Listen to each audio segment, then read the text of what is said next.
Boa tarde a todos.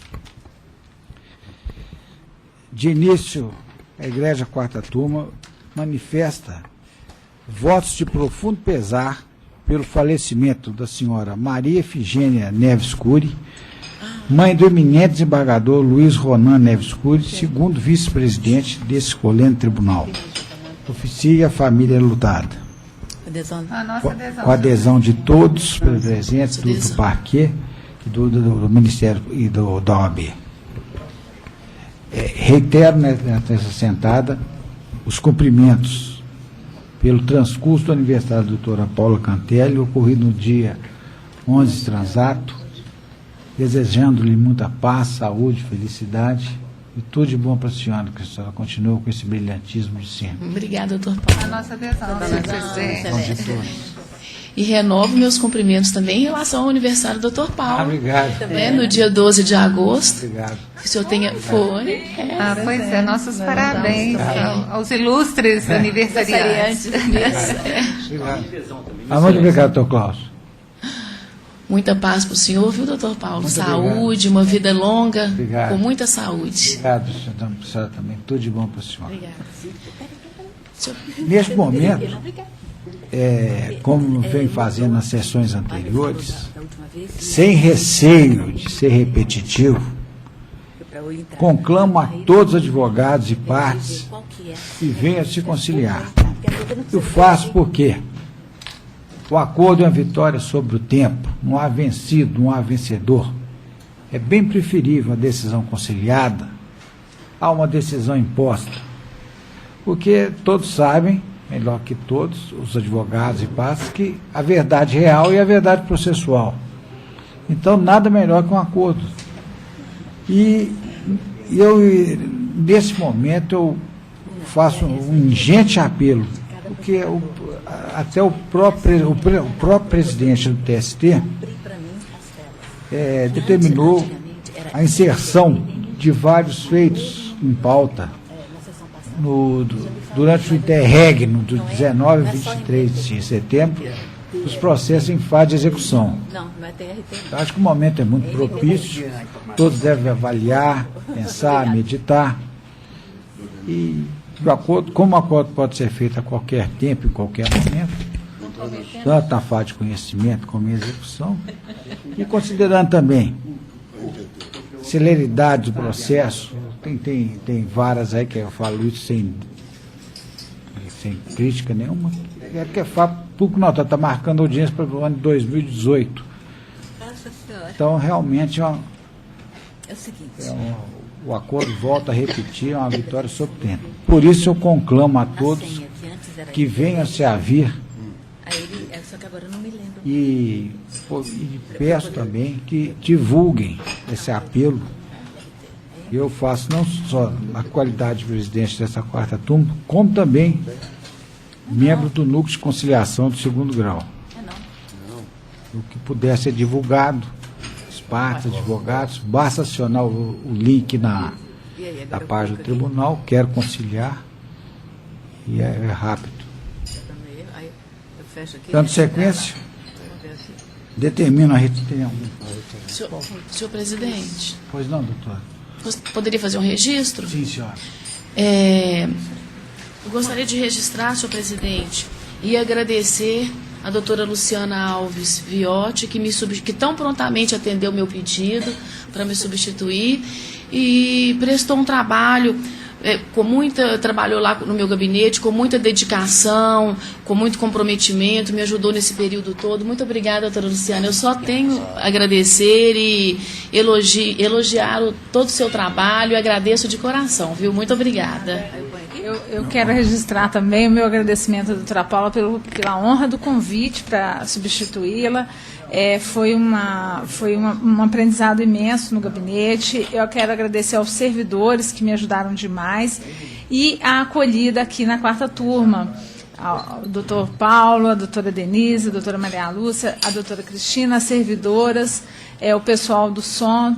Foi uma alegria trabalhar aqui. O clima de respeito e o aprendizado aqui foram assim ímpares. Eu agradeço demais. a gente vem e aprende muito na segunda instância, já disse isso uma outra vez, e quando a gente volta para a primeira instância, volta melhor, volta um juiz melhor. Então, é muito enriquecedor e, particularmente aqui, foi muito enriquecedor também.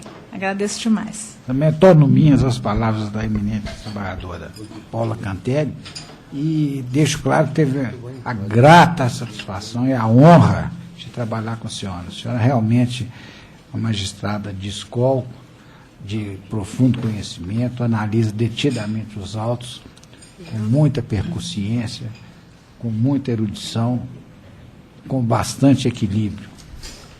Como eu havia adiantado para a senhora, de outras vezes, eu até ia reservar para falar na última sessão, que a senhora viria. Ainda bem. E eu já estou adiantando, e foi uma honra, foi um prazer. Ela brilhantou aqui a turma aqui. Deixou muita reflexão.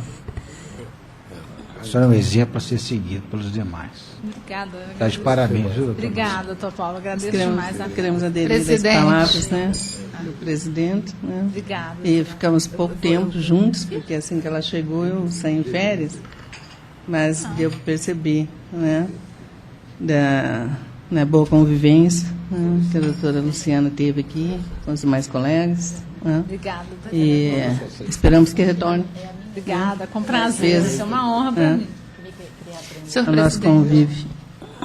Também gostaria de aderir a todas as manifestações em favor da excelentíssima juíza Luciana Alves Viotti. Eu já conhecia o exemplar trabalho da doutora Luciana, que atuou no meu gabinete, e, de fato, é uma juíza paradigma. Isso todos dizem, não só colegas magistrados, mas também no âmbito da advocacia com quem nós conversamos, todos fazem referências muito elogiosas à doutora Luciana em razão da sua sensatez, do seu equilíbrio, sua tranquilidade, da sua competência, né, reconhecida. Então, foi um grande prazer, uma alegria trabalhar com Vossa Excelência aqui nessa turma. Vossa Excelência enriqueceu sobremaneira os trabalhos na turma, aprendemos com Vossa Excelência e esperamos que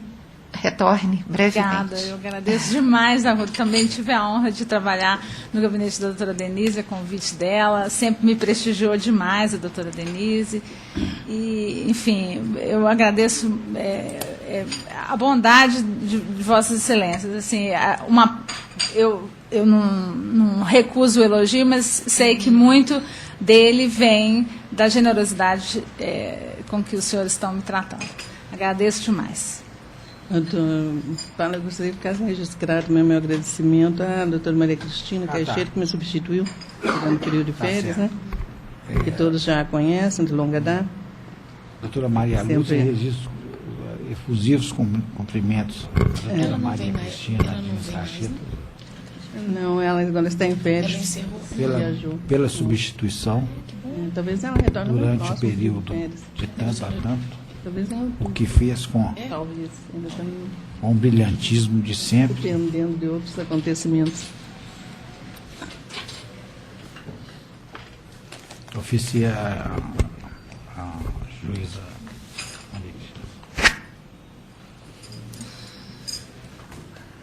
Tem algum processo aí, Sérgio?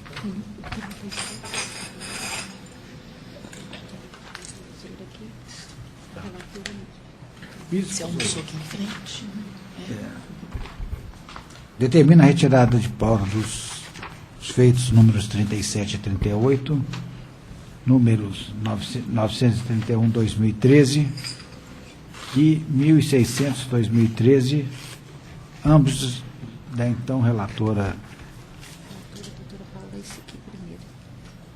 O primeiro de relatoria da doutora Paula Oliveira Cantelli, a segunda, da doutora Maria Cristina de Caixeta, como relatora.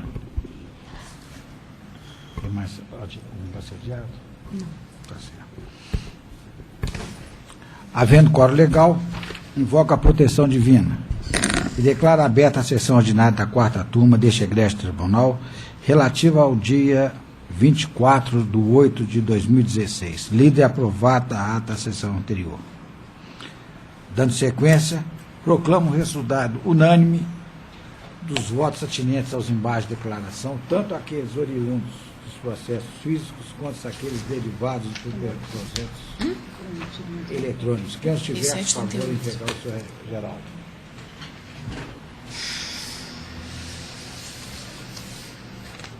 Ao pregão na forma regimental.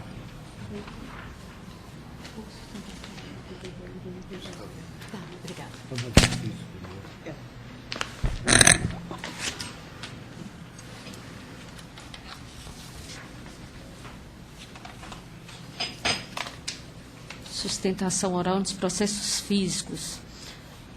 Processo número 3 da pauta de relatoria desembargadora Denise Alves Horta. É o RO 186-2015-007. Revisor desembargador Paulo Chaves Corrêa Filho e vota em terceira desembargadora Paula Oliveira Cantelli. Inscrito Dr. Francisco Luiz dos Santos, pelo recorrido presente.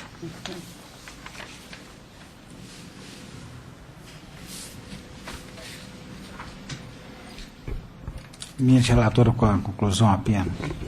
Pois não, presidente. Conheço do recurso interposto pela reclamada no mérito, rejeito a arguição de incompetência da Justiça do Trabalho em razão da matéria e nego-lhe provimento. Doutor Indário, se quer fazer uso da palavra, se positivo e que ponto? Eu estou satisfeito com o voto de Sua Excelência. Tá certo.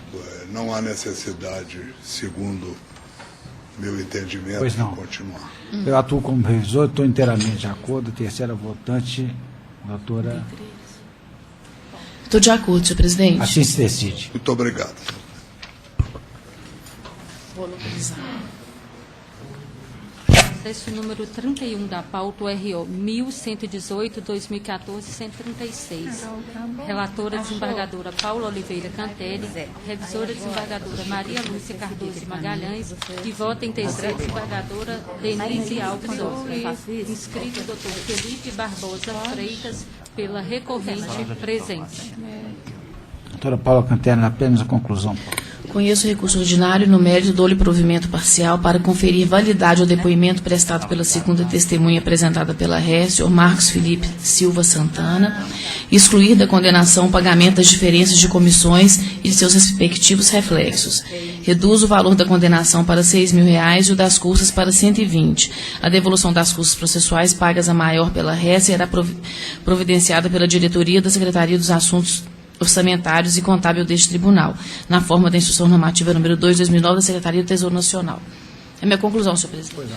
Doutora, teria que fazer uso da palavra, se positivo, que ponto? Sim, Excelência. Eu gostaria de discutir a questão do cerceamento do direito de defesa da primeira testemunha da recorrente e demais pedidos, consequentemente, ao depoimento. Obrigado. Então. Boa tarde, excelentíssimos senhores desembargadores, desembargadoras aqui presentes. A hora recorrente vem aqui na tribuna simplesmente reiterar os termos do RO nos seguintes pontos. O meritíssimo juiz de origem, ele não apreciou, não deu validade ao depoimento da primeira testemunha ouvida a rogo da recorrente. Ao argumento de que, por ser administrador geral da empresa, o mesmo não teria idoneidade para prestar depoimento. Contudo, não é o que se verifica na realidade, o que não pode prevalecer. Há uma porquê. O fato simplesmente de ser administrador geral não lhe retira a idoneidade para realizar o depoimento, devendo ser validado tudo o que foi dito em audiência de instrução. Primeiro, não foi contraditado. Segundo, o meritíssimo juiz, a qual em nenhum momento ele impugnou ou manifestou na audiência de instrução contrária à oitiva da primeira testemunha, o senhor Eduardo. O fato de ser administrador geral não lhe retira idoneidade pela função, pura e simplesmente porque ele não tinha poderes para admitir e nem demitir ou dispensar qualquer empregado da empresa. Ele era administrador no sentido burocrático da empresa, no sentido administrativo, e não lidando diretamente e ordinariamente, diariamente, com a relação da empresa com seus empregados. Tanto que o próprio recorrido, em seu depoimento, em nenhum momento ele se manifesta contrária ao senhor Eduardo. Ele cita pura e simplesmente o senhor Everton, que é o sócio proprietário da empresa, e também o gerente Elias, que era quem lidava diariamente com o empregado com relação à sua jornada, ao seu trabalho prestado na empresa, o serviço prestado na empresa. Desse modo, data vênia, a posicionamento do meritíssimo juiz de origem não pode prevalecer, devendo ser, sim, dado validade, se dá validade ao depoimento da primeira testemunha, o senhor Eduardo, ouvido a rogo da recorrente. Com relação à testemunha apresentada em audiência pelo recorrido, verifica-se que o mesmo possui à época a ação tramitando na Justiça do Trabalho contra a empresa, com os mesmos pedidos, mesma causa de pedir, e com um acréscimo, adendo também, de pedido de danos morais. A testemunha foi contraditada em audiência e o meritíssimo juiz não acolheu a contradita. Contudo, a recorrente entende que, havendo pedido de dano moral, existindo mágoa com a empresa, ressentimento, se sentindo ofendida em sua honra e intimidade pela empresa, há sim uma quebra na idoneidade do depoimento prestado por essa testemunha.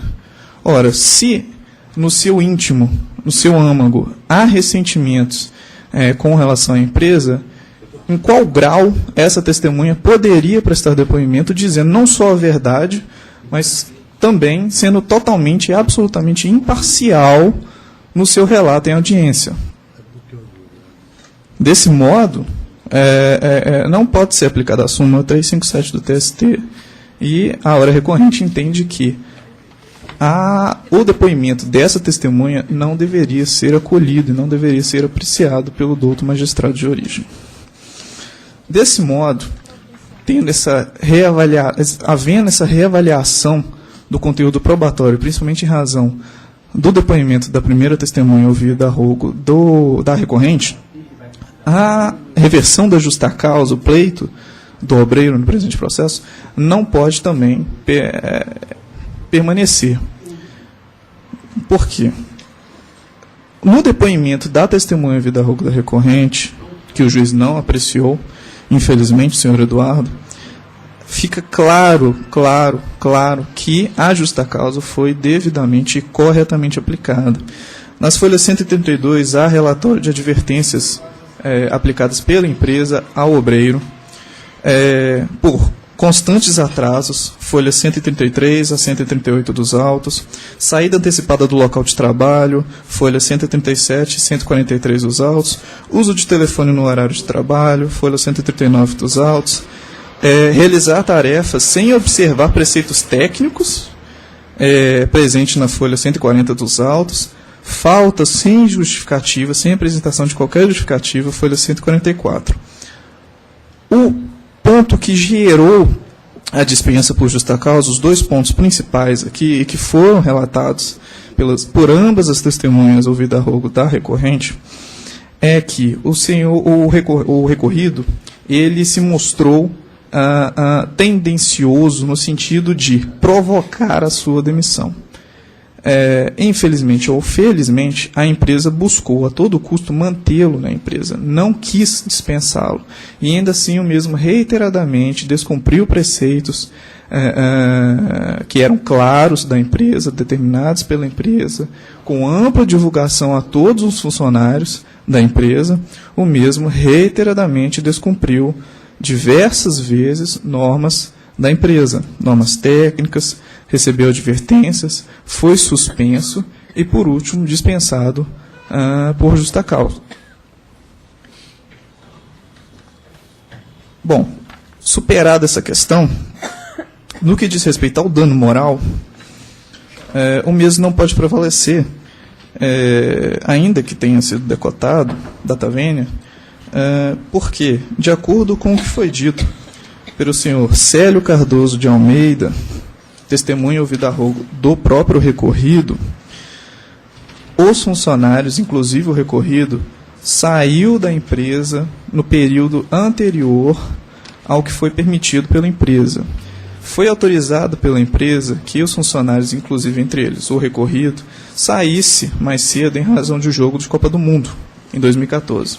Contudo, os funcionários, tendo o serviço ainda a ser realizado, já iniciaram um procedimento de saída e saíram do local de trabalho sem dar satisfação ao encarregado na referida data, antes do período no qual foi permitido, foi-lhes dada a permissão para sair, no caso 2 horas anterior ao fim da jornada regular de trabalho.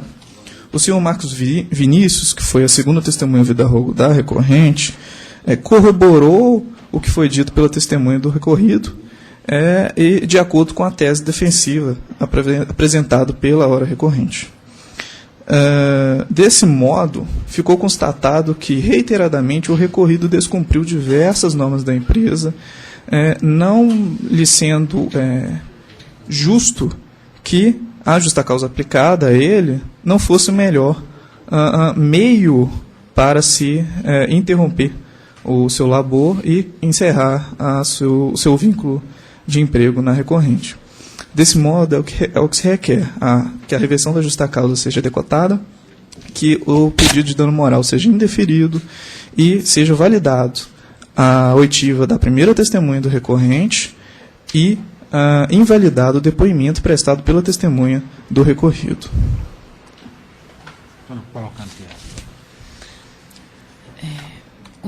Inicialmente, eu cumprimento o advogado pela sustentação oral e vou me ater, senhor presidente, aos pontos levantados da tribuna.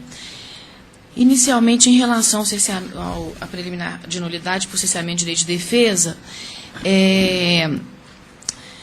em relação à primeira testemunha arrolada pela ré, eu entendo que é necessário prestigiar a avaliação realizada pelo juiz que instruiu o feito, e uma vez que ele goza de maior proximidade com as partes e com as testemunhas, podendo melhor avaliar o compromisso delas com a real verdade. E a primeira testemunha apresentada, o senhor Eduardo, ele exerce, de fato, a função de administrador geral da empresa, e isso é um fato incontroverso. E é um cargo de confiança da função que ele exerce a função de gerência geral, essa testemunha. E está sujeito, a meu ver, ao ônus advindo da desqualificação, ainda que por sentença. E, desde a fase de instrução, a ré ela tinha pleno conhecimento da alta função de confiança exercida por essa testemunha, capaz de colocar em questão a confiabilidade de suas declarações. E, assim sendo, eu entendo que deve ser mantida essa desqualificação do depoimento da testemunha, o qual não deve ser admitido como meio de prova, tal qual foi feito na respeitável sentença. Em relação à segunda testemunha, foi admitido. Já em relação ao depoimento da testemunha do autor, a recorrente também argui a nulidade desse depoimento, argumentando que o depoente ele move a ação contra a mesma empregadora com idênticos pedidos, causa de pedir, patrocinado pelo mesmo advogado. No entanto, eu entendo que aqui é o caso, sim, de aplicação da súmula 357 do Coleno TST, vez que essa testemunha, ela não se torna suspeita pelo simples fato de ter uma ação. Inclusive, esse pedido de danos morais não tem o condão de afastar a aplicação do referido verbete sumular. Além disso, há nos autos informação de que informação da testemunha no sentido de que o autor deste feito, ele sequer foi ouvido no outro feito como testemunha, no outro processo, não havendo, portanto, a meu ver, em se aventar a hipótese aí de troca de favores. Bom, em relação ao pleito de justa causa, o comunicado de dispensa de justa causa, datado do dia 1º/7/2014, ele elenca como razões da dispensa a prática de ato de improbidade, desídio no desempenho das funções e ato de indisciplina e insubordinação. A ré apresentou como razão da dispensa motivada o seguinte fato, que no dia 1/7 o trabalhador compareceu ao local de trabalho e se recusou a realizar as suas atividades, dizendo ao encarregado que não trocaria nenhuma embreagem. Bom, a testemunha apresentada pelo autor afirmou que nunca presenciou o reclamante recusar a realização de serviços na reclamada e que não sabe dizer por qual motivo esse empregado foi dispensado por justa causa. E, por outro lado, a testemunha da ré ficou silente quanto à matéria ora analisada. E é claro que, embora não se duvide das penas de advertência e suspensão que foram anteriormente aplicadas ao empregado, nenhuma das faltas mencionadas nos referidos documentos, elas revestem-se da gravidade suficiente a ensejar a ruptura contratual pela via oblíqua, tampouco atendem ao princípio da imediatidade, não tendo sido sequer citadas como razão da dispensa motivada do autor. A ré, a meu ver, ela não se desincumbiu do ônus de comprovar a falta grave que acarretou a dispensa do autor por justa causa, ônus que lhe competia. Por isso, eu mantive integralmente a respeitável sentença também neste aspecto. Por fim, em relação ao dano moral, inicialmente, o comunicado interno de folhas 123, que estabelece esse prazo de 24 horas para entrega dos atestados médicos pelos empregados da ré, ele não se encontra assinado pelo autor. Não se encontra. E tampouco foi produzido prova testemunhal válida quanto à efetiva ciência do autor acerca dessa regra, ônus que competia à empresa. E, ao contrário do que alega o recorrente, a condenação ao pagamento dos danos morais não se baseou na prova oral produzida. Não foi isso, doutor? Mas ela se baseou principalmente na prova documental juntada nos autos. Por exemplo, o documento de folhas 14, assinado por diversos empregados da reclamada, inclusive pela testemunha do reclamante, em seu conteúdo há a indicação de que o autor foi impedido de entrar nas dependências da reclamada no dia 30/6/2014, pelo fato da reclamada não ter aceitado o atestado médico para justificar a falta do dia 27. Razão pela qual o gerente suspendeu o reclamante de suas funções dos dias 27 a 30. Essa suspensão do reclamante, ela está comprovada também nos autos e é aplicada em razão da falta injustificada do dia 27. Mas há um atestado médico nos autos, do autor juntado aos autos, que justificam a ausência do dia 27.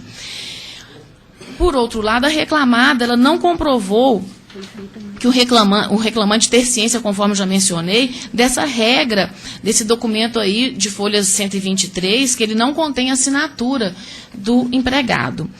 Então, considerando isso, a meu ver, há o evidente abuso da empresa, que além de não aceitar o atestado médico do empregado, também aplicou a pena de suspensão e o impediu de trabalhar, caracterizando com isso o abuso do direito e poder diretivo, configurando o ato ilícito e caracterizando com isso o dano moral. E eu mantenho meu voto, senhor presidente, por esses fundamentos. Doutora Maria Lúcia. A doutora Paula já esclareceu bem a respeito da questão das testemunhas, né? E também quanto à justa causa revertida. E reduziu o valor da condenação, não? Porque ela excluiu da condenação o pagamento de diferença de comissões aos respectivos reflexos, entendendo que eram indevidas. Eu estou acompanhando. Certo. Doutora Denise? Acompanhe, presidente. Assim se decide. Obrigado. Obrigado, silêncio. Boa tarde.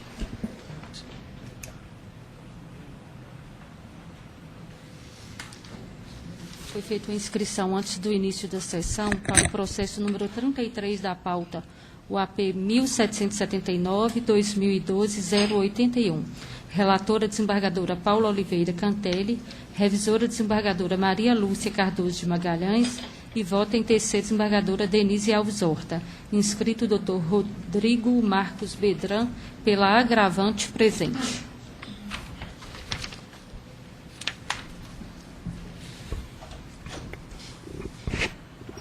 Presente? Presente. Doutora Paula Cantelli, a conclusão, por gentileza. Conheço o agravo de petição interposto e, no mérito, nego-lhe provimento. Custas pela agravante no importe de R$ 44,26. Interessa fazer uso da palavra, doutor? Sim. Pelo prazo regimental. Boa tarde, egrégia turma. Eu vou ser objetivo e pontual. Abri os autos na folha 344 e nele consta, após a penhora de um veículo Estrada 2012, o seguinte despacho: intime-se a executar, através de seu advogado, sobre a penhora realizada sobre o veículo, avaliada em R$24 mil, para, querendo, em 5 dias, apresentar embargos, nos termos do 884 da CLT. Com essa decisão, foram apresentados embargos à execução, que foram rejeitados, porque o juízo não foi integralmente garantido. Posteriormente, houve o agravo de petição, que foi rejeitado também, que foi negado provimento a ele. O fato é que, sobre a penhora deste veículo, não houve ainda o contraditório, não houve ainda a ampla defesa, porque, intimado para se manifestar sobre ele, foi entendido que a garantia era insuficiente. Por ser insuficiente, por não ter sido integral, o recurso não deveria ser sequer admitido. Prosseguindo, ao invés de do juízo prosseguir aos atos de execução, ele seguiu direto procedimento de adjudicação, sendo que o expropriatório, sendo que o autor requereu a adjudicação do bem, e nesta fase ainda de execução foi aberto ao reclamante, ao agravado neste caso, a possibilidade de adjudicar o bem sem sequer ser exercido contraditório a ampla defesa sobre a penhora deste veículo. Há ainda que se observar que há uma ação rescisória que circunda o objeto dessa demanda, que diz respeito à citação. Fato este que, se for dado provido a este recurso, não será a atitude de expropriação deste bem será irreversível.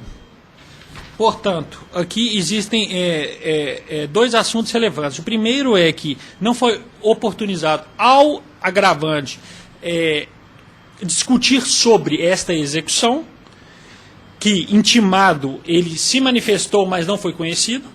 Há a questão da adjudicação, que seria o segundo ponto, que começou a tramitar antes mesmo de acabar de se concluir a integral garantia do juízo.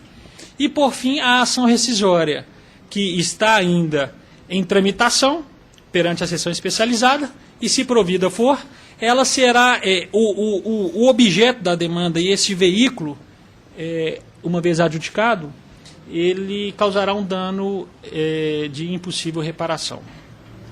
Por este motivo, requer que seja provido os embargos da adjudicação, para que essas questões aqui suscitadas sejam minuciosamente analisadas por essa egrégia turma. Doutora Paula. Bom, senhor presidente,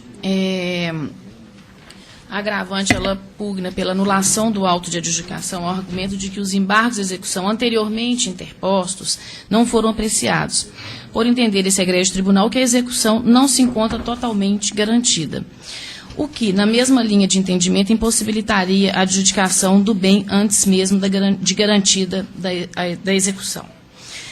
Eu estou integralmente de acordo com o juiz de primeiro grau, porque, a meu ver, inexiste no caso vício que possa autorizar a decretação da nulidade da adjudicação efetivada nos autos. Bom, se a embargante, agravante, pretende discutir a execução, cabe a ela indicar os bens passíveis de penhora que garantam integralmente o crédito exequendo, não podendo se beneficiar da própria torpeza e postergando assim a execução indefinitivamente. O crédito trabalhista, como se sabe, ele possui natureza alimentar e deve ser quitado dentro da maior brevidade possível. Aguardar a garantia integral da execução para somente depois alienar o bem que garante parcialmente a execução seria privilegiar o empregador inadimplente em detrimento do trabalhador. E, além disso, Trata-se de um veículo automotor e o artigo 852 do novo CPC ele impõe ao juiz a alienação antecipada do bem penhorado para se evitar até mesmo a depreciação e deterioração do bem. É verdade que há, inclusive, uma corrente doutrinária e jurisprudencial que defende que os embargos de adjudicação só devem ser admitidos quando a execução esteja integralmente garantida, o que acarretaria, na hipótese, o não conhecimento do presente agravo de petição.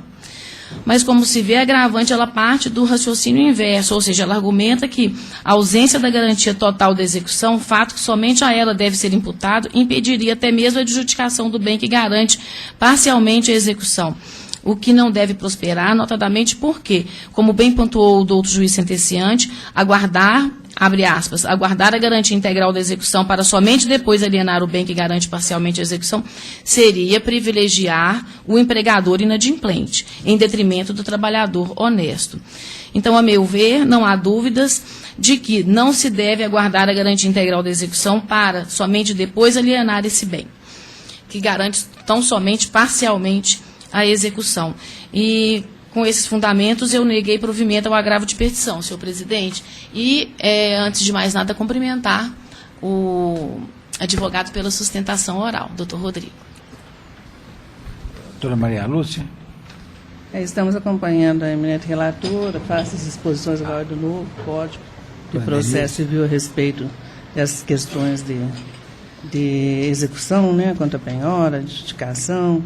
E aqui, como constou a decisão do primeiro grau, que ademais que tendo-se veículo automotor, o artigo 852 do novo CPC impõe ao juiz a alienação antecipada do bem penhorário para se evitar a sua depreciação ou deterioração, não havendo qualquer ilegalidade ou nulidade na hora da adjudicação requerida pelo sequente.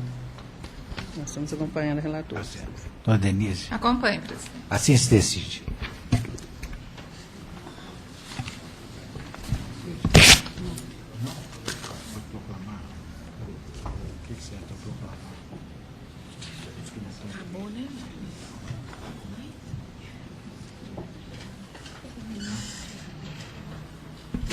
Uma vez concluída a sustentação oral nos processos físicos, proclama a unanimidade o resultado dos demais processos físicos, nos quais não há divergência, na forma da conclusão dos eminentes relatores, tal qual nele se contém.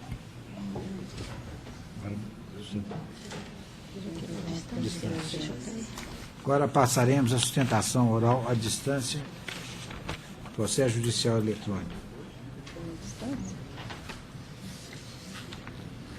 Distância? Essa é a última distância. Qual é a distância? A senhora vota.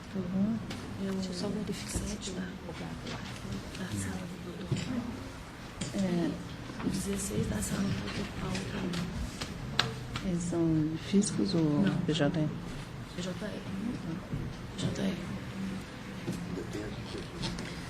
Então, é o 7.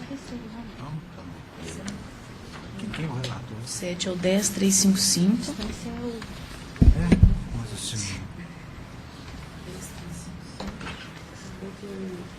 3973. Virou 7. Isso tinha o 8.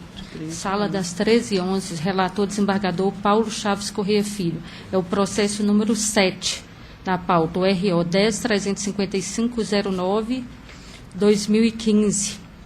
Votam a desembargadora Paula Oliveira Canté, desembargadora Maria Lúcia Cardoso Magalhães. Inscrito o doutor Paulo Aníbal Bragante, pela recorrida. Doutor Paulo, indago se está a me ouvir. Sim, estou. Boa tarde, doutor. Eu passarei ali a conclusão aqui.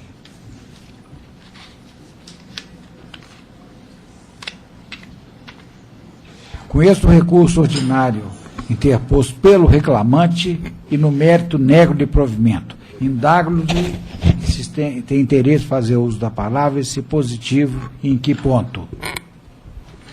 Não, Excelência, estou me dando por satisfeito com o resultado e peço que os demais desembargadores acompanhem o voto de Vossa Excelência.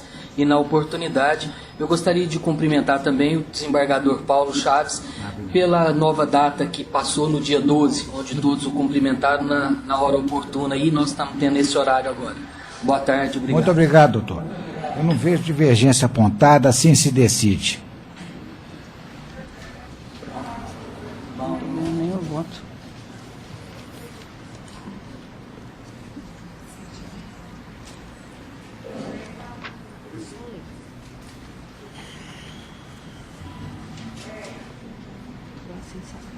Não está entrando. Deixa eu tentar aqui de novo.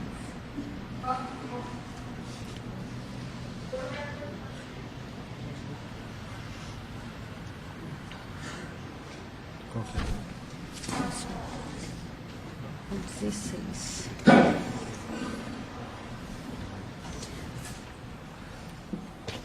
Estou aguardando a resposta.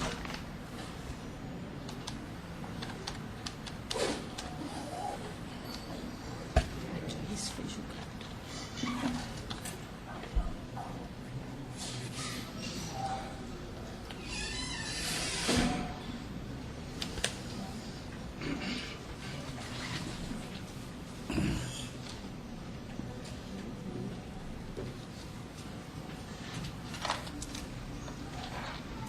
Ainda na sala, desembargador Paulo Chaves Corrêa Filho, processo número 16, o RO 10.973-40-2015. Votam desembargadora Paula Oliveira Cantelli e desembargadora Maria Lúcia Cardoso Magalhães. Inscrito doutor Fernando Suzialeles Júnior, pelo recorrente. Presente? Pode conferir, doutor Paulo? Pode. Ele está, é a distância. A distância? Sim. Doutor Fernando. Doutor Fernando Souza. Doutor Fernando, indago se está a me ouvir. Estou sim, excelência. Permite-me a conclusão. Pois não. Atendendo ao requerimento do reclamante e determina a retificação da autuação para que seja cadastrado o procurador Fernando Súcia Leles Júnior, OAB 138.462. Conheço o recurso interposto pelo reclamante, exceto o tema inépcia da inicial, carecendo o reclamante de interesse recursal no aspecto, por ausência de sucumbência, e no mérito, respeitosamente, nego-lhe provimento. A palavra pelo prazo regimental. Ok, excelência. Primeiramente, eu gostaria de cumprimentar a todos os presentes nessa sessão, em especial os desembargadores e magistrados que compõem essa egrégia turma. E gostaria de iniciar dizendo a vossas excelências que eu faço o acompanhamento aqui na cidade de Uberlândia de diversos processos que tratam do tema terceirização. Este processo especificamente a gente resolveu fazer a sustentação oral porque ele tem diversas particularidades que ensejam a necessidade desta sustentação. A priori, eu já inicio dizendo que se trata de um processo onde o patrocínio da causa não iniciou comigo através do meu escritório. Iniciou com outra procuradora na cidade de Ituiutaba, no Foro Trabalhista de Ituiutaba. A primeira tese que eu chamo a atenção de vossas excelências é a tese preliminar que trata da questão da nulidade de todos os atos processuais posteriores à audiência ocorrida na cidade de Ituiutaba. O processo, quando ajuizado, excelências, foi distribuído no Foro Trabalhista de Ituiutaba, na segunda vara do trabalho. A procuradora inicial não observou a regra de territorialidade esculpida no artigo 651 da CLT e distribuiu o feito naquele foro. Quando da audiência inicial, e é importante frisar aqui que a audiência em regra é una, mas foi dividida em duas, inicial e instrução, quando da audiência inicial naquela oportunidade, ocorreu de ser acolhida pelas reclamadas uma exceção de incompetência territorial do juízo.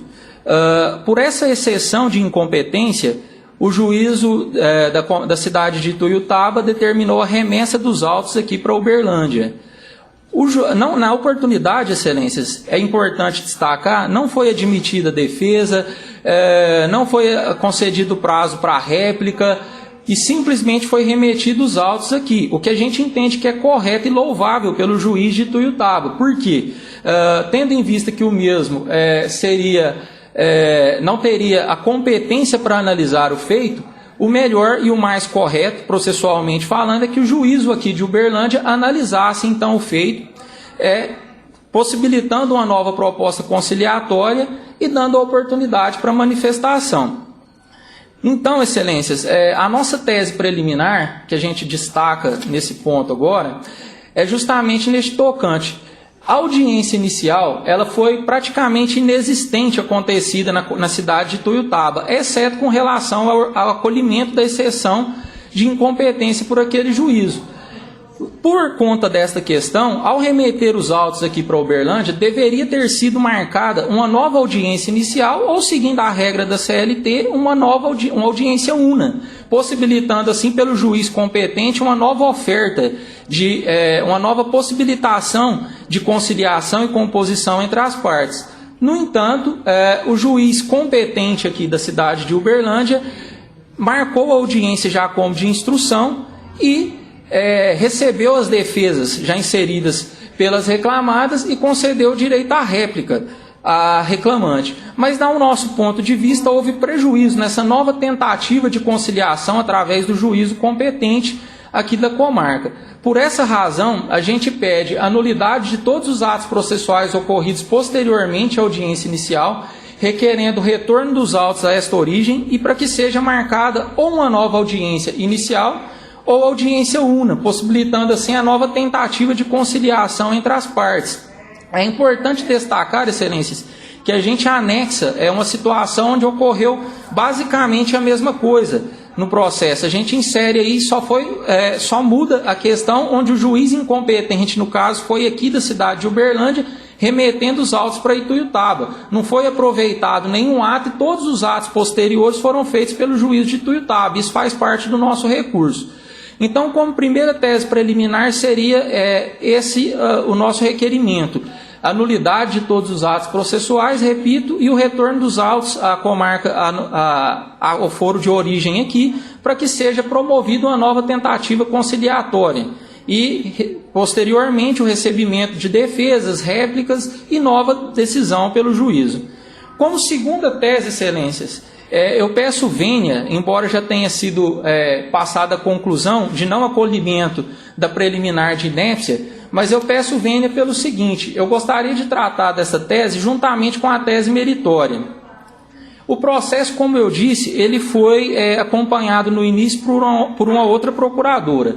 Por acompanhar diversos processos da mesma natureza, excelências, eu gostaria de dizer o seguinte: todos os processos que tratam de terceirização, somente é possível o provimento destes processos caso siga-se uma sequência lógica de pedidos, uma sequência possível de pedidos para esses processos. A gente requer, via de regra, a nulidade da terceirização, a declaração, da terceirização de serviços praticada pela ASES, por consequência, a nulidade do contrato de trabalho com a empresa interposta, por consequência, a configuração do vínculo empregatício com o banco tomador dos serviços e, assim, o enquadramento bancário do empregado à categoria dos bancários com todos os direitos previstos nas normas coletivas deste setor. A procuradora inicial, e a gente, na verdade, requer essa preliminar de inépcia, justamente por isso, manejou, na sua inicial, pedidos que não são compatíveis e que acabam destoando um pouco dessa sequência lógica. Ela requer o enquadramento bancário do autor, porém pede o vínculo empregatício com a empresa que não é banco, a American Express, que é a atual denominação de Tempo Serviços Limitada. Isso faz com que a regra do artigo 330, inciso 1, parágrafo 1º, incisos 3 e 4 do novo CPC, seja quebrada, ocasionando, por consequência, a inépcia da petição inicial. Parece até um pouco destoante, como procurador atual do reclamante, requerer que fosse analisada a inépcia dessa inicial. Mas aqui nós nos valemos por todos os meios de defesa e contraditório em prol do reclamante, o que é um direito constitucional. Eu quero destacar, excelência, que o pedido ele é juridicamente impossível. Não há como, nesse aspecto, declarar o vínculo empregatício com uma empresa que não é banco e, por consequência, declarar o enquadramento bancário. A empresa, volto a repetir, a American Express, que atualmente se dá pelo nome de Tempo Serviço, não se trata de um banco. Isso faz com que a gente também chegue à tese meritória. A tese principal meritória nossa trata dessa questão. O juízo de origem, simplesmente pela ausência do reclamante à audiência de instrução, que a nosso ver já tratamos, deveria ser a audiência inicial, julgou o pleito improcedente, aqui em primeira instância. A gente cita jurisprudência em outros casos, nesses processos de terceirização, onde houve a ausência do reclamante à audiência de instrução, mas por ser uma questão meramente de direito, e atualmente inclusive sumulada por este tribunal através da súmula 49, não demandaria maior contexto probatório. Por razão disso, o simples fato de se ausentar a audiência de instrução não ensejaria a improcedência dos pedidos, embora a confissão ficta seja certa por lei. O que ocorre, excelências, nessa questão meritória, e que acaba entrando um pouco nessa preliminar, é justamente o seguinte: o juiz de primeira instância, ele não se ateve aos pedidos da inicial, e ao nosso ver, ele julgou extrapolando o que foi pedido ou de modo diverso ao que foi pedido na inicial. O juiz entendeu que a inicial que os pedidos da reclamatória eram todos improcedentes pela ausência especificamente do reclamante à audiência. Só que, no entanto, ele deveria ter se atido, data máxima vênia, ao que foi requerido. O que eu peço vênia para requerer de vossas excelências é a seguinte análise do mérito: é possível enquadrar o autor como bancário, ainda que ele tenha requerido o vínculo empregatício com uma empresa que não é banco? Se este tribunal, ao nosso ver, e novamente data máxima vênia, tem a incumbência, difícil por certo, de responder se o reclamante é bancário requerendo vínculo com uma empresa não bancária, se ele entende que esse pedido é juridicamente possível. Entendendo que é juridicamente possível, logo se passará ao mérito. É possível que esse reclamante tenha procedência nesses pedidos, diante de pedi-los com uma empresa que não é banco. Desta forma, a gente pede que seja, no mérito, reformada a sentença de origem, ainda que seja para julgar a inicial de maneira improcedente, excelências, para poder, de fato, fazer com que os pedidos dessa inicial sejam analisados tal qual feitos. O que dá, por então, a improcedência da ação, mas justamente por não ser possível o enquadramento bancário do requerente, por não ter se requerido o vínculo com o banco. Pois não, excelência.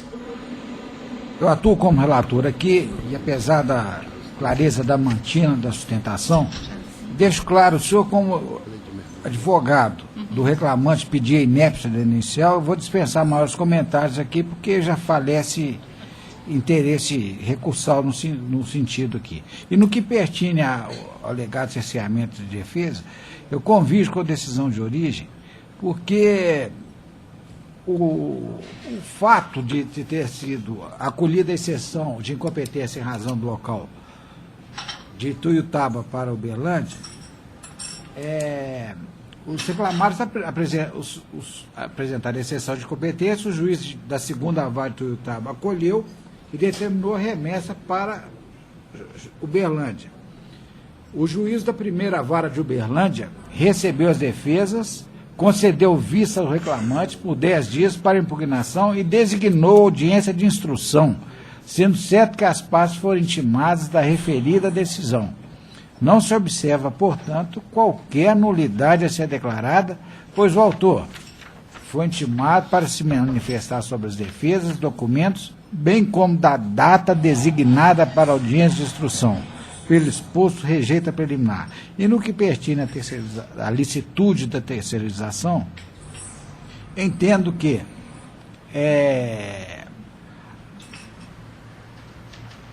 na hipótese, as partes foram intimadas do despacho tal que designou a audiência de instrução para o dia 29/6/2016 e advertidas da obrigatoriedade do comparecimento à audiência. O reclamante não compareceu à referida audiência, injustificadamente, motivo pelo qual se aplicam os efeitos da confissão ficta, presumindo-se verdadeiras as alegações defensivas, desde que não iledidas por provas pré-constituídas nos termos da súmula 74 do Colênio TST. Malgrado a presunção gerada pela ausência do reclamante seja relativa, sendo que a prova constituída nos autos pode ser levada em conta para confronto com a confissão ficta. Todavia, na espécie, entendo que não há prova para os fins fixados pela súmula 74. Isso porque não ficou comprovado que as funções do autor se inseriam na atividade fim do banco reclamado, tampouco que elaborava em benefício exclusivo do citado tomador. Não demonstrada, portanto, a ilicitude da terceirização perpetrada pelos réus. Consequentemente, não há que se falar em aplicação das normas coletivas dos bancários ao reclamante, tampouco na incidência da jornada estabelecida pelo artigo 224 consolidado. Desse modo, correta a decisão que presumiu verdadeiros fatos narrados da defesa e julgou improcedentes os pedidos formulados na inicial ante a ausência do reclamante na audiência de instrução, pois competiu ao autor comprovar os fatos constitutivos dos direitos por ele alegados. Improspera o clamor recursal. No que pertine a litigância de má-fé arguída em contra-razões, eu também não estou verificando a figura do improbus litigator na espécie, tampouco a aplicação do artigo 80 do novo Código de Processo Civil espécie, estou negando a provimento. Por esses breves fundamentos, estou mantendo a decisão estou mantendo minha proposta de voto e indago se há divergência. Não, eu estou de acordo, senhor presidente. Eu também estou acompanhando. Assim se decide. Obrigado. Boa tarde.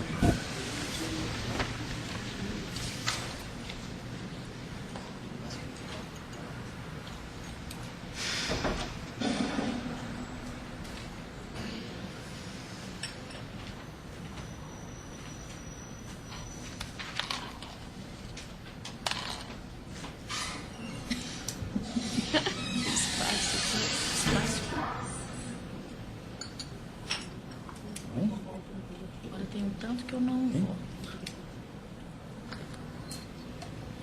Retira.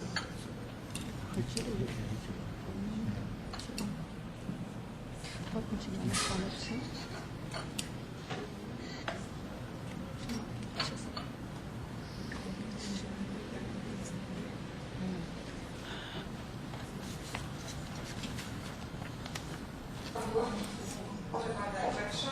É só verbal, viu, agora? Ah, não estou sabendo. Obrigada.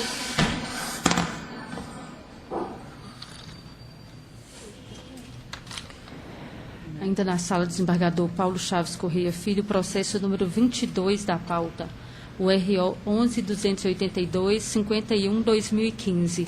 Votam desembargadora Paula Oliveira Cantelli e desembargadora Maria Lúcia Cardoso Magalhães. Inscrito Dr. Cláudio Augusto Figueiredo, pelo primeiro recorrente, número 22 da pauta. Doutor Cláudio, bem? Não.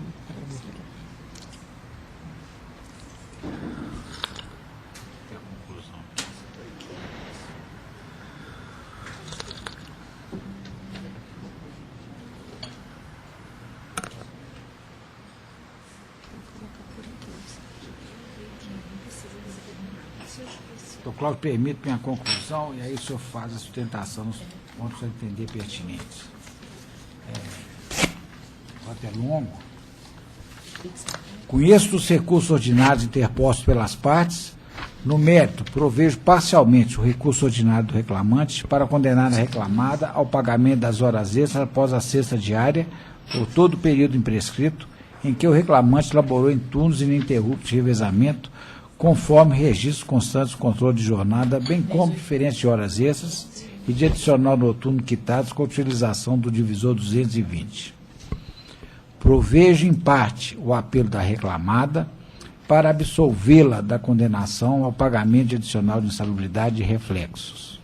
Invertidos os ônus da sucumbência, ao reclamante recaberá o pagamento dos honorários periciais no importe arbitrado na origem, os quais devem ser quitados na forma da resolução do 66 do TST.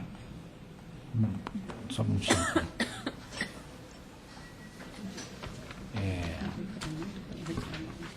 Uma vez que o autor é beneficiário da justiça gratuita. Mantém o valor da condenação porque ainda é compatível.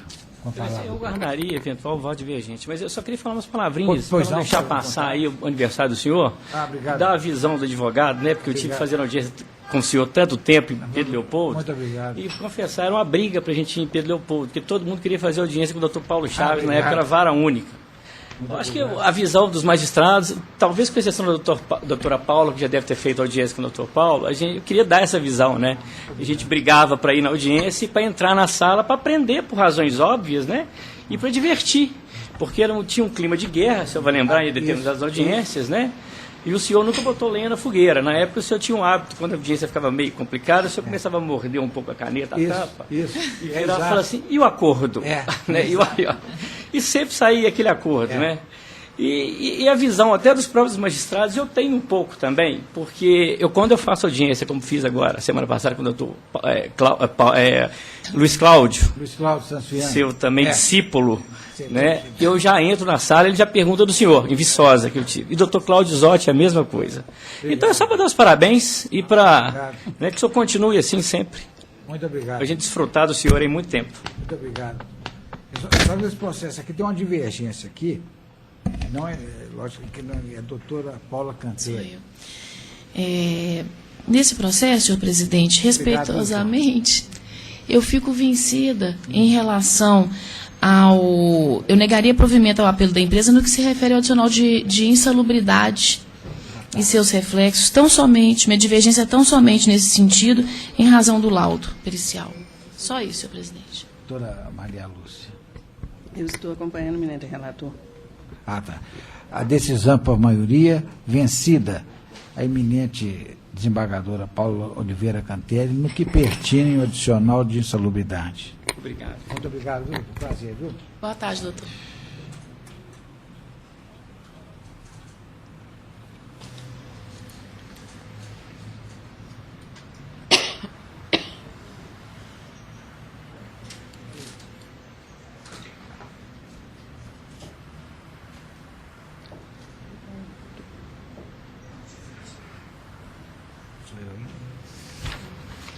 Esse microfone está super acessível.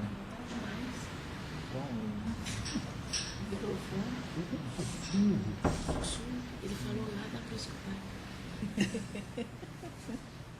A voz da além. Tá perigoso, então. Não. Isso é feio. Isso é feio.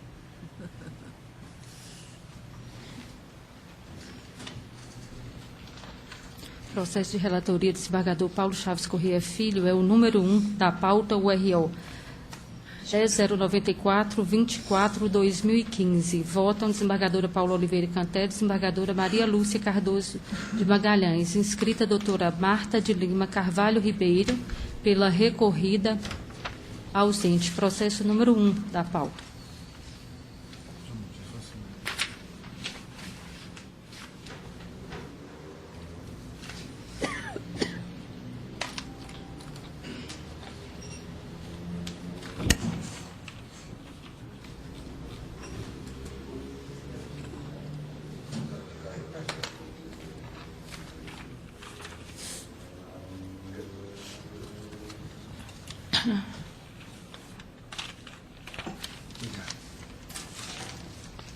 Permite minha conclusão? Conheço o recurso interposto pelo reclamante no mérito negro do provimento, indago se há divergência. Uma divergência apontada. Não, de acordo, senhor presidente. Assim se decide.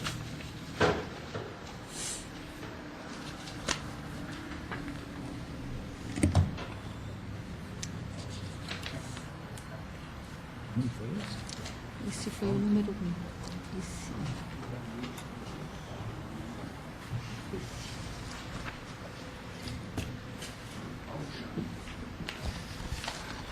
processo também de relatoria do desembargador Paulo Chaves Corrêa Filho, é o número 25 da pauta, o RO 11.395/13/2015.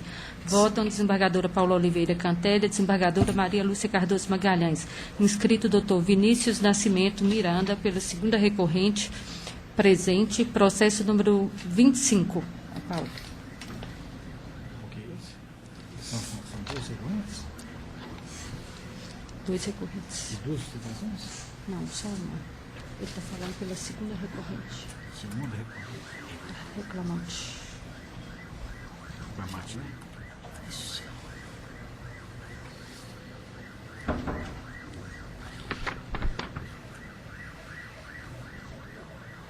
Boa tarde, doutor.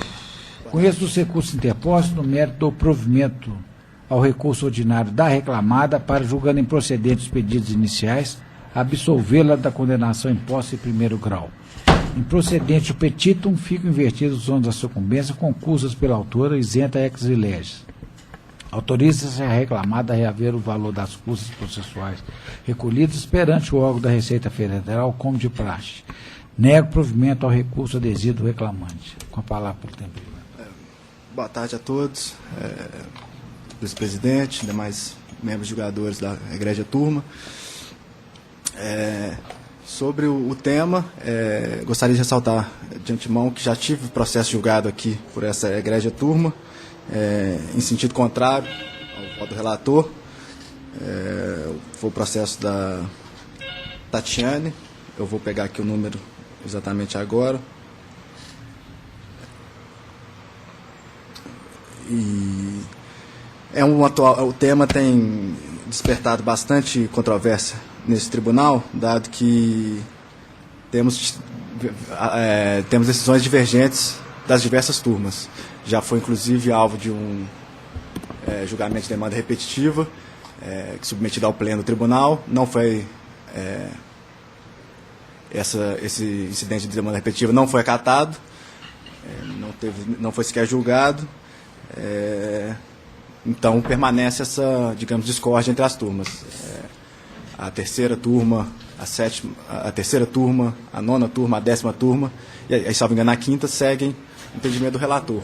Essa turma ainda está, pelo visto, ainda há uma divisão, mas na sexta turma, a 7ª turma, a 8ª turma, a 2ª turma, a 1ª turma, pacificaram o entendimento favorável, e a 8ª turma, perdão, pacificaram o entendimento a favor dos aprovados nessa questão do concurso.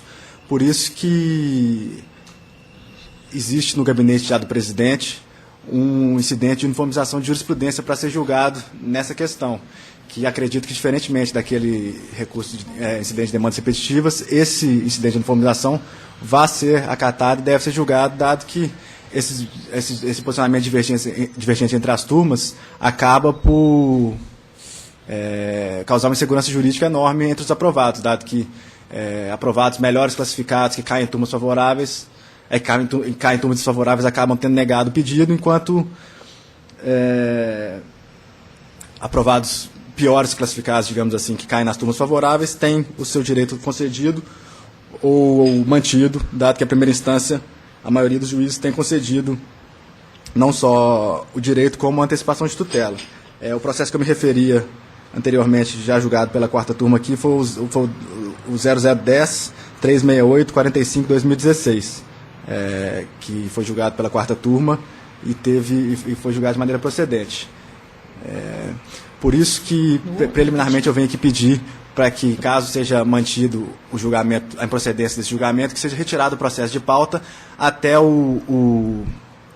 a decisão do incidente de uniformização de jurisprudência, para que possa pacificar o entendimento e aí sim ter um entendimento convergente de todas as turmas e não ficar essa divergência que, como ressaltado, causa uma insegurança jurídica, dado que o processo tendo dentro do mesmo tribunal, tendo entendimentos divergentes, é um prejuízo a todos os jurisdicionados. Então, por isso que peço que seja, preliminarmente, que seja feito isso, retirado de pauta até que esse incidente seja julgado. Esse incidente já está na mesa do presidente, ele tinha dado preferência a isso, mas saiu de férias no último dia 15 e não foi possível dar prosseguimento ao feito.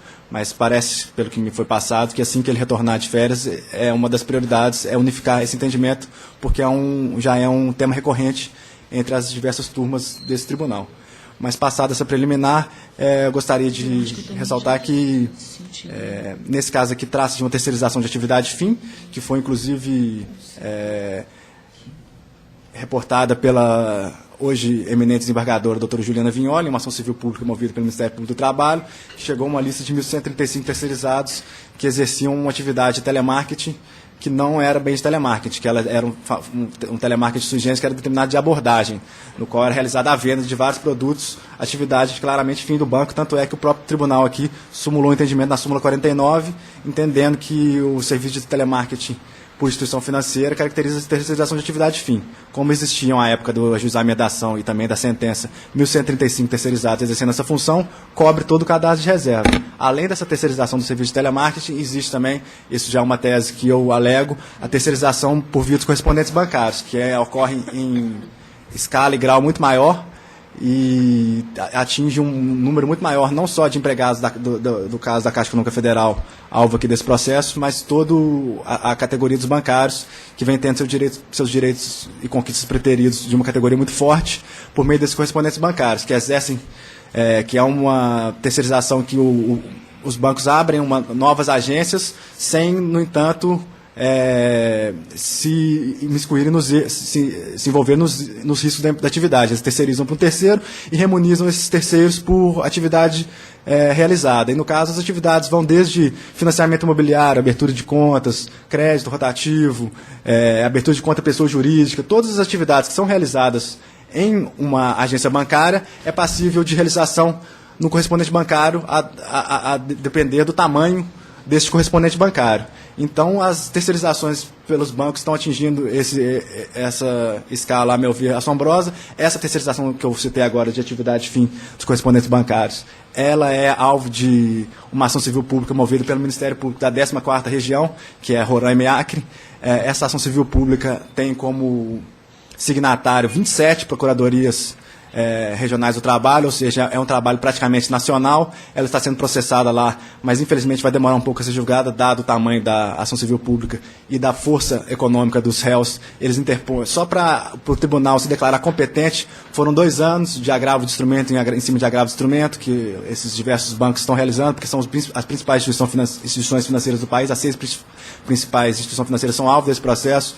Só a título de curiosidade, a reparação de danos requerida só da Caixa Econômica Federal nesse processo é dinheiro na faixa de 3 bilhões de reais, dado o tamanho da fraude trabalhista. Lá nessa ação civil pública é uma inicial muito grande, mas muito bem feita, de 200 folhas. Lá existe um capítulo específico destinado aos aprovados em concurso público, que no caso seriam fraudados afetados por essa fraude trabalhista. No caso, o Banco do Brasil e Caixa Econômica Federal, que mantém esses expedientes correspondentes bancários e, ao mesmo tempo, deveriam contar com concursados exercendo suas funções. Então é isso. Como existe uma enorme gama de terceirizados exercendo as funções que seriam dos aprovados em concurso público, é clara a preterição dos direitos desses aprovados, que recorrem à justiça pleiteando exatamente essa nomeação no concurso público que não lhes foi concedida. É um cadastro de reserva. Esse concurso está sendo extremamente problemático. Existe, inclusive, uma outra ação civil pública versando especificamente sobre esse concurso no Ministério Público da 10ª Região, movida pelo procurador Carlos Eduardo Brizola, que questiona como foi feito o concurso, um cadastro de reserva que não chegou a chamar 10% dos aprovados. Ele limitou o número de aprovados no cadastro de reserva. Aqui em Belo Horizonte limitou a 774, ou seja, não foram todos os que obtiveram nota foram aprovados no concurso. Pelo contrário, a Caixa delimitou um contingente que julgaria, digamos, razoável e passível de contratação durante esses 2 anos. Desses 774, foram admitidos apenas 82 pessoas, ou seja, 12% do cadastro de reserva foi admitido, em clara má-fé da empresa, que vem alegando agora as dificuldades financeiras do país e tal, mas divulga balanços com lucros recordes, semestre após semestre, ou seja, a crise, como todos sabemos, de fato afeta a atividade empresarial, porém, instituições financeiras, felizmente ou infelizmente, são imunes à crise, porque na época da bonança, eles fomentam as atividades econômicas. Na época de retração, as pessoas recorrem às instituições para fazer empréstimos para pagar dívidas e aumentar capital de giro, etc. Então, essa alegação da Caixa não merece subsistir. Tem alegações de natureza orçamentária também, bastaria, mas aí também não assiste razão, mais uma vez, a reclamada, bastaria desviar não, que não é uma palavra correta, destinar a verba destinada à terceirização e prover as contratações dos empregados com essa verba. Inclusive, num processo que eu tive, que corria perante a 42ª Vara, na qual a juíza doutora Gisele entendeu que seria interessante um parecer do Ministério Público sobre o caso. O parecer do Ministério Público foi cristalino pela imediata contratação do aprovado e lá está descrito exatamente isso que eu disse, que destinasse a rubrica orçamentária destinada à terceirização, passasse a contratar os terceirizados. Inclusive é uma disposição constante da Lei de Responsabilidade Fiscal, então não há controvérsia sobre o tema. Então peço preliminarmente a suspensão do feito, caso o voto do relator prevaleça, e caso nessa preliminar seja ultrapassada, que seja ou revisto o voto do relator. Caso não seja possível, que os demais votantes que divirjam e que seja mantido a sentença de primeiro grau, com inclusive atenção para a antecipação de tutela que foi requerida no recurso, nas contrarrazões de recurso ordinário movidas pela autora. Muito obrigado. Tá, doutor. Cumprimento pela nobre sustentação aí e o que pertine na preliminar de sobrestamento feito, eu indefiro porque não está a questão de UJ ainda. Confesso que tive muita dúvida no começo quanto à competência dessa justiça para examinar a questão.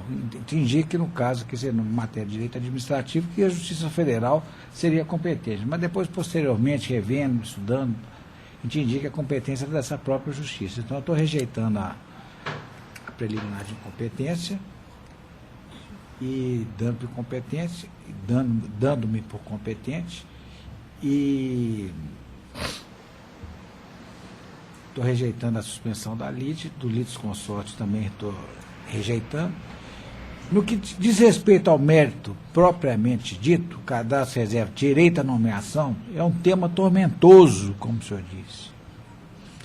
Insurge-se a reclamada contra a condenação, a obrigação de nomear a reclamante para o cargo de técnico bancário novo, sem observação da ordem classificatória, para a qual obteve a classificação número 678, a sequência numérica, 678, não dá para esquecer, para o Polo de Belo Horizonte, e 1889 para o Macropolo de Minas Gerais, com razão data vênia do entendimento adotado na origem. Sobre a formação de cadastro reserva e o direito à contratação, cita-se precedente dessa egrégia turma. Concurso público para a formação de cadastro de reserva, previsão edital, inexistência de direito líquido e certo à contratação. É de sabença palmar que, em se tratando de administração pública, esta está sujeita aos princípios de legalidade, impessoalidade, moralidade, publicidade e eficiência. Os termos do caput do artigo 37 da Constituição Federal, de forma que toda pessoa, para o ingresso no serviço público, deve se submeter a prévio concurso público, prevalecendo todas as regras estipuladas no edital de concurso, o qual faz lei entre as partes, máxime quando as regras previstas não forem impugnadas pelo candidato, que com elas, portanto, anuiu. Com efeito, não se pode ainda olvidar do fato de que um dos princípios fundamentais do direito administrativo é o da supremacia do interesse público, não sendo crível admitir que o interesse isolado possa vir, se estabelecer com prioridade sobre o interesse geral, ressalvados os casos previstos em leis, como a obediência ao direito adquirido, a coisa julgada é o ato jurídico perfeito, conforme estabelecido pelo artigo 5º, inciso 36 da Constituição. Assim é que, Se os reclamantes prestaram concurso público para a formação de cadastro de reserva, não há fundamento jurídico e fato que autorize o judiciário a interferir no poder diretivo da empresa, especialmente no que concerne a conveniência e necessidade da contratação. As regras do concurso público devem ser rigorosamente observadas, pois o certame, repita-se, é um veículo democrático de seleção apenas quando as regras pré-estabelecidas são fielmente cumpridas. E é neste contexto que aqueles candidatos aprovados no concurso público realizado para fins de formação de cadastro de reserva não detêm direito líquido e certo à contratação, pois do edital constou-se a regra de que a aprovação não implicaria direito à contratação, exatamente por se tratar de concurso para a formação de cadastro de reserva. A contratação, sim, é que está vinculada à aprovação do certame, mas o certame, no caso, em face das regras estipuladas, não obriga a administração à contratação, mas tão somente ao fiel cumprimento do edital. Relatoria do eminente desembargador Júlio Bernardo do Carmo, no RO 020-020, que foi acompanhado e com essas razões eu estou convergindo inteiramente com os fundamentos do eminente presidente e, para em conclusão, dou provimento ao recurso interposto pelo reclamado para julgar improcedentes os pedidos formulados na inicial. Agora, a revisora, a doutora Paula, com divergência. Senhor presidente, inicialmente cumprimentar o doutor pela brilhante sustentação oral e, respeitosamente, senhor presidente, eu nego provimento ao apelo da Caixa. Eu entendo que a Caixa, ela abre o concurso público, recebe, né, o valor das inscrições e depois não chama os aprovados no concurso e terceiriza os seus serviços. E fala que está terceirizando, contratando operadores de telemarketing para exercer o cargo de técnico bancário novo. Então, eu entendo que ela tem a obrigação, sim, de convocar os seus aprovados, contratar os seus aprovados. Por isso, eu, respeitosamente, faço a divergência. Doutora Maria Lúcia.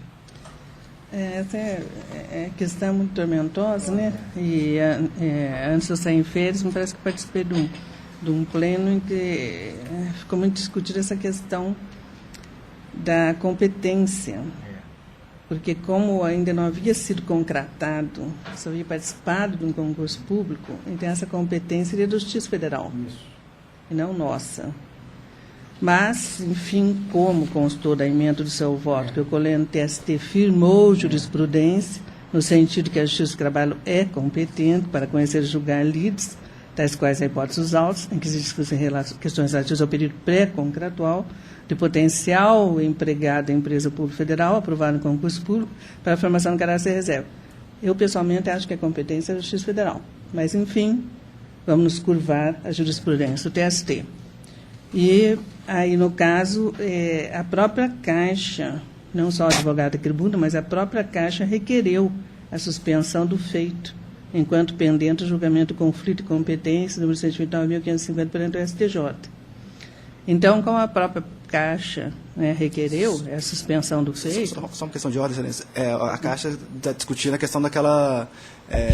que não é propriamente afeita ao caso em questão, que é a questão da telefonia, e se o serviço de telemarketing seria possível de terceirização da telefonia. No meu caso, eu estou tratando um incidente de jurisprudência que está instalado neste tribunal, que está para ser julgado. O doutor Paulo, como relator, ele afasta essa pretensão da Caixa de suspensão da lide e esclarece que, sem razão, uma vez conforme se esclarece que a transcrição com utilizações de recursos, a suspensão determinada na decisão proferida pelo STJ abrange somente, abre aspas, as reclamatórias em curso na Justiça do Trabalho, referência ao concurso público para o cargo de advogado júnior da Caixa Econômica Federal, realizado em 2010 e posteriores. Hipótese diversa da dos autos, em que o concurso público prestado pelo autor vai para o cargo de técnico bancário novo. Então, estamos acompanhando o eminente relator e aí que ele entra na questão de que o concurso que ela fez foi para técnico bancário novo e não para a operação, né, de operadora de telemarketing, né, internacional. Então, aqui eu estou acompanhando o eminente relator de que se trata de funções diferentes, então não seria o caso. E por isso estou acompanhando o eminente relator. A decisão por maioria, vencida a eminente desembargadora Paula Oliveira Cantelli, que negava provimento ao apelo da Caixa Econômica Federal. Assim se decide.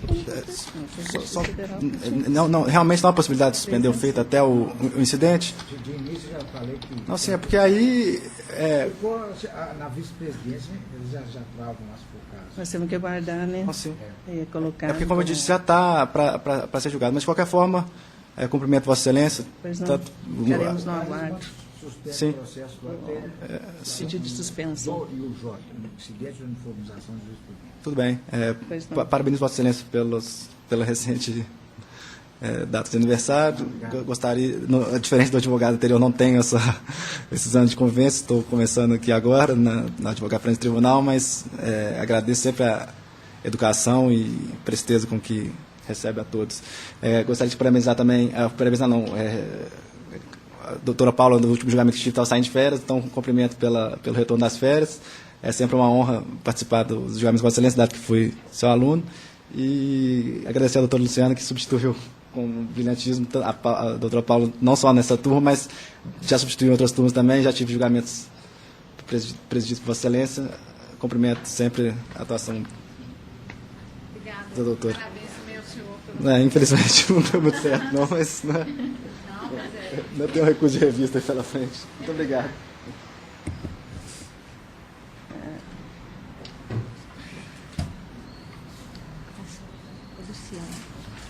Passar a doutora Luciana.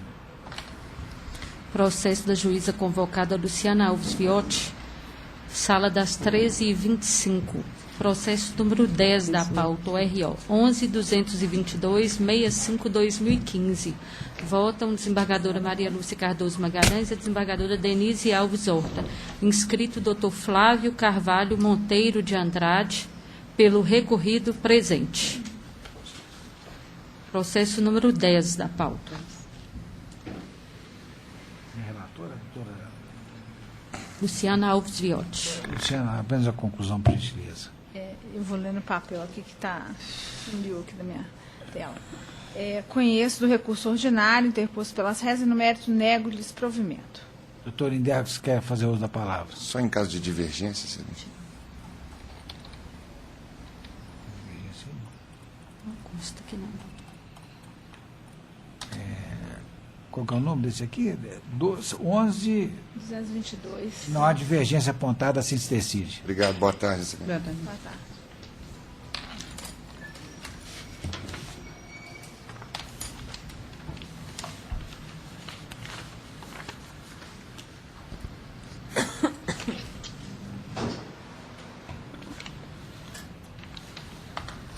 Processo da juíza convocada Luciana Alves Viotti é o número 9 da pauta, o ROPS 10.961.03/2016.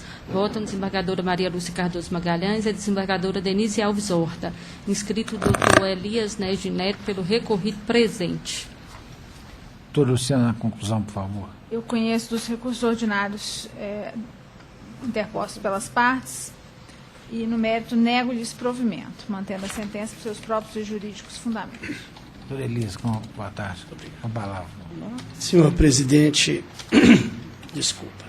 Na ilustre pessoa que, em cumprimento dos demais integrantes da Egrégia Turma, senhora representante do Ministério Público Federal, senhoras secretárias, serventuários e colegas presentes.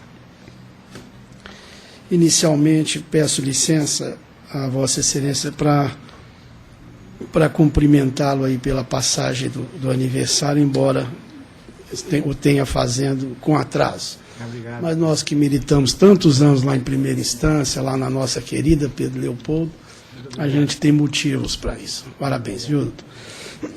Com relação ao caso vertente, eu acho até de uma singularidade muito grande. É porque a reclamante, no caso ela trabalhava numa função que não era de gerência, mas ela tinha a confiança do gerente. E nas vezes que ele não podia fazer o depósito da importância que o caixa da loja arrecadava durante o dia, ela o substituía nessa tarefa. Agora, veja bem, em nenhum momento dos autos, que me perdoe a eminente desembargadora relatora, ficou provado que ela transportava ou carregava consigo valores superiores a R$ 2.500. Há até uma lei, é a 7102/83, que ela permite essa condução de valores nesse numerário de inferiores a R$ 7.448,70. Mas que assim houvesse, assim que aconteceu, que ela realmente tenha feito esse transporte, isso não ocorreu assim de forma habitual. Ela substituía sim o gerente. Nós não estamos aqui para dizer em verdade, mas não era de forma habitual. E nunca, excelências, ocorreu de ela ser assaltada ou ela ter pelo menos algum temor nesse sentido, alguma ameaça.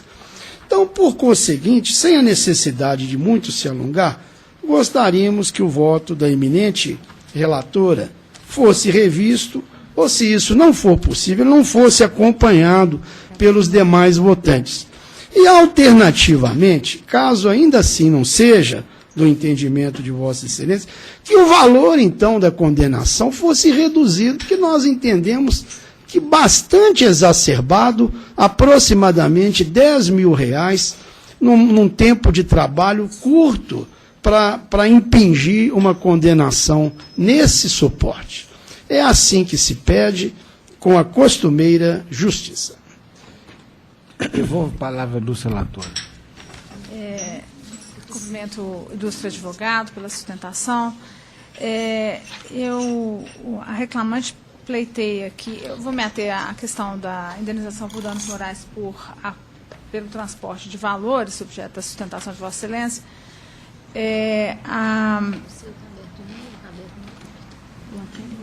O que eu extraí da prova é que, diferentemente do que sustenta o nobre advogado, a situação de transporte de valores era frequente. A testemunha Leandro disse assim, testemunha da reclamante, só foram ouvidas testemunhas trazidas pelo reclamante. Todos os dias fazia-se depósito bancário na conta da empresa. A obrigação de transportar tais valores da loja para o banco era do gerente, que era reclamante quem fazia tais atividades, no entanto. Que era reclamante quem fazia tais atividades durante todo o período em que o depoente trabalhou no local. Os valores eram variáveis, mas em épocas de pagamento chegava-se ao patamar de R$30 a R$50.000 diários transportados pela autora. A testemunha Poliane disse... a depoente era vendedora, era reclamante quem transportava valores para o banco a pedido do gerente, pois confiava nela. O gerente foi assaltado na Praça Tubal Vilela, quando fazendo tal atividade. Após esse fato, trocou-se o gerente daquela loja, então passou a ser solicitada a reclamante que fizesse tal atividade. O transporte de valores, ainda que em quantias ínfimas, a meu ver, gera, sim, um dano que extrapola o limite do patrimônio do empregado. Uma vez eu fui entregar, eu tinha contratado um serviço de reforma na minha casa e tirei dinheiro no banco para fazer o pagamento. Estava transportando eu mesma R$2.500. E o envelope que eu carregava caiu no chão e o dinheiro espalhou aqui na rua Cláudio Manuel, se não me engano, e eu fiquei apavorada. Então, assim, permissa vênia, verificando que houve a situação que é de perigo, inclusive porque a segunda testemunha Poliana informou que o gerente já havia sido assaltado, eu entendo que é de se manter a sentença. O valor fixado me pareceu razoável. Portanto, a minha proposta de voto eu mantenho. Doutora Maria Lúcia. Aqui é um caso assim, que foge, né, dos que normalmente a gente analisa aqui, porque o valor do dano moral um valor alto aqui, em comparação com outros casos que nós analisamos de dano moral. Normalmente, para acidente de trabalho, que a gente tem colocado um valor de 10 mil, 20 mil reais, né? Mas aqui, no caso, a relatora esclareceu bem porque de ela não ter achado assim, o valor despropositado, porque, na realidade, a reclamante fazia esse transporte diariamente e todos nós sabemos que agora isso é risco de vida para todos nós. Circular com dinheiro vivo, né, em qualquer lugar. Então, está cada vez maior a violência. Aí era um risco, realmente, que ela corria. Inclusive, o gerente já havia sofrido um assalto, né, realizando essa função. Então, e ela transportava um importe médio de 20 mil reais, segundo constou aqui do voto, né, da relatora. Então, no caso aí, eu acho que a empresa estava até se completando, né, com essa empregada, porque talvez tivesse que pagar um servidor especificamente para transporte de valores, né, e não sujeitar uma empregada que era auxiliar, né, de serviços gerais. Doutor, se me permite um esclarecimento, de fato, me permite. A empresa tem transportadora de valores, busca o numerário quase que diariamente.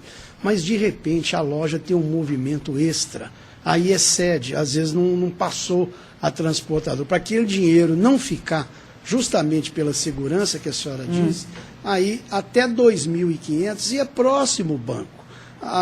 De repente é dentro do próprio shopping, é loja de shopping, é dentro do banco. Então, o risco existe, não tenha dúvida. Mas nós entendemos que é mínimo. Por exemplo, o gerente fala que foi assaltado. Não há nenhuma prova nesse sentido nos autos. A testemunha disse isso, mas não houve prova nesse sentido. Por isso que a gente pediria que ao menos fosse reduzido esse valor. Nós entendemos alto, 9.800 e tantos reais, achei pesado. Ainda que a empresa, por uma questão metodista, seja punida nesse sentido, nós entendemos realmente que o valor foi exacerbado. Então, pediríamos aí à senhora, tão coesa, tão diligente nesse sentido, que revesse essa posição, pelo menos no sentido do valor arbitrado. Que no voto da relatora constou que a Ebicru... Aliás, a adição do primeiro Na grau... verdade, eu estou mantendo a sentença. O juiz de origem já arbitrou em 10 vezes a remuneração do empregado. 9.796. Isso. E, na verdade, a minha ponderação em relação à questão do valor do dano moral, da indenização, parte não só da situação fática ou do risco pouco, mas também são vários critérios que são considerados. Um deles é a capacidade econômica do ofensor, porque para uma pequena empresa, 10 mil reais é muito dinheiro, mas para essa empresa, o Ricardo Eletro, cujo capital social constante dos autos é de 15.569.000 reais, aproximadamente, não me parece que seja uma quantia significativa. Doutora, são 30 mil empregados a nível Brasil. Pois mas nem todos eles vão receber indenização por dano moral. Hoje a crise é tão grande que essas empresas, até pelo contrário, as empresas não estão suportando. Então, eu respeito muito, longe de mim querer, mas pediria que fosse revisto esse valor, se possível. Bom, em síntese, dada a capacidade econômica da reclamada, dado a prova dos autos, porque o que eu tenho aqui, o que eu posso avaliar é o que veio aos autos, e o que veio aos autos é que o transporte era de valor superior aos 2.500, né, reais. O que a testemunha diz é que o gerente foi assaltado, a testemunha não tem que provar nada. Então, ela é a prova.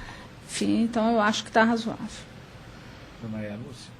Que no caso, no voto da relatora, constou que segue alegando que a Lei 7.183, a reclamar segue alegando, né, condiciona a obrigação do transporte de valores por empresa especializada quando tal montante supera a quantia de 7.448,70, e que a autora nunca transportou valores superiores a tal patamar.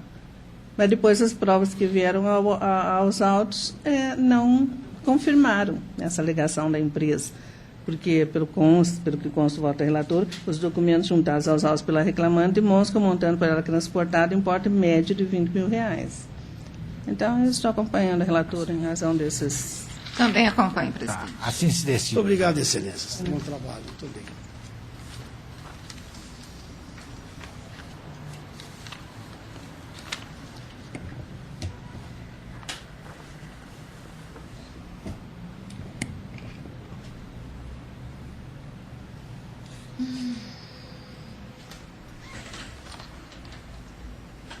Processo da juíza convocada Luciana Alves Viotti é o número 11 da Sala das 13h25, RO 11.442-37/2014. Votam desembargadora Maria Lúcia Cardoso Magalhães, desembargadora Denise Alves Horta.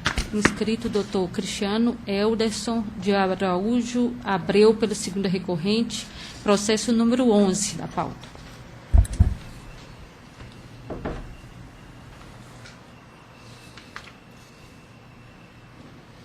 Luciana, apenas a conclusão, por gentileza. Eu conheço dos recursos, à exceção do tópico do recurso da ré intitulado, integração do adicional de risco de vida ao salário do autor, fecha aspas, por falta de interesse recursal. No mérito, dou provimento parcial ao recurso do autor, determinando o retorno dos autos à origem para apreciação da pretensão de diferenças de horas extras formuladas na parte inicial do item 7 do rol de pedidos, conforme se entender de direito, restando prejudicado o exame dos demais tópicos do recurso do autor e do recurso das rés. Tem interesse em fazer uso da palavra? Excelência, não, obrigado. Gostaria só de fazer brevemente, felicitar Vossa Excelência. Obrigado. E dizer que eu tive o prazer de trabalhar com Vossa Excelência lá em Pedro Leopoldo, né, e que nós tínhamos realmente, igual o advogado falou, audiências aprazíveis, né, porque se não é culpa do magistrado a gente ter as audiências que são mais conturbadas, o mérito é do senhor para a gente ter aquelas audiências geralmente muito boas, todas que eu participei. Muito obrigado. Então, felicitar Vossa Excelência, dar os parabéns atrasado, mas e na pessoa de Vossa Excelência cumprimentar toda a corte. Você tem interesse em fazer uso da palavra? Não. Eu vou pedir só para que sigam o voto da relatora. Aguardar a divergência. Você aguarda a divergência? Aguarda a divergência? Ah, tá. O senhor está de acordo com... Estou com o voto da relatora. No caso aqui, a doutora... O voto é uma doutora Maria Lúcia e a doutora Denise. Não, porque esse aqui é o 11.442. Sim. Eu não vejo divergência apontada aqui, não. Assim se decide. Tá, Excelência. Muito obrigado. Boa tarde, senhores.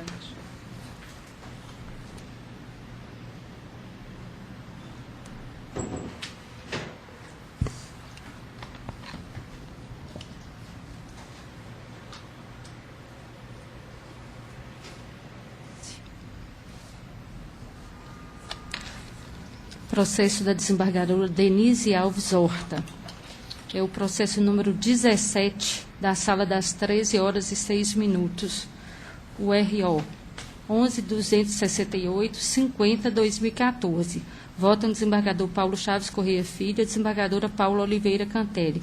Inscrito doutor Lucas Tadeu Simões pelo segundo recorrente. Processo número 17 da pauta.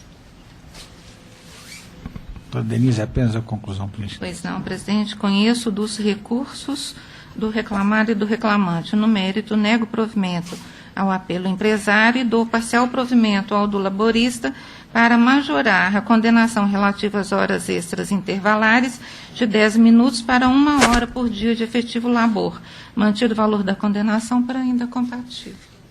Doutor, tem interesse em fazer uso da palavra? Se Sim, positivo, que ponto? Quanto à lavagem de carros pelo autor. Excelência, primeiramente gostaria de desejar uma boa tarde aos ilustres desembargadores, ilustre representante do Ministério Público e os demais colegas que não estão mais presentes. Excelência, restou comprovado nos autos da instrução processual que, de fato, o reclamante, bem como os demais instrutores reclamados, eram obrigados a lavar os veículos aos finais de semana, ou seja, no sábado, após o término das aulas, ele era obrigado a lavar o carro, porque na segunda-feira teria exame e o carro deveria estar limpo. Tanto é que o próprio preposto da reclamada confirmou que o veículo deveria estar limpo para que fosse realizado o exame. Excelência, como restou configurado que o autor é e sempre foi comissionista puro, recebendo tão somente pelas aulas que ele ministrava. Logo, esse labor de lavagem de veículos não era remunerado, causando um nítido enriquecimento ilícito da reclamada, uma vez que ele lavava o veículo da reclamada sem ser sua obrigação e não era remunerado por tal labor. Então, eu entendo que ele deveria ser remunerado por tal labor, conforme requerido no recurso. Os depoimentos das testemunhas, tanto do autor quanto da reclamada, comprovam que aquela atividade de lavar o veículo era atividade do reclamante ou dos demais instrutores da autoescola. E também, quanto à questão do Vale Transporte, que Vossa Excelência não deferiu, não proveu o recurso do obreiro, a instrução, os depoimentos escolhidos na instrução processual comprovaram que a reclamada nunca forneceu Vale Transporte para nenhum funcionário da reclamada. E, portanto, no caso a recorrente recorrida. Portanto, ela não sequer apresentou o documento que comprovasse que o autor a eximiu de fornecer tal Vale Transporte. Restou provado que, inclusive, o depoimento da própria testemunha da reclamada, o senhor...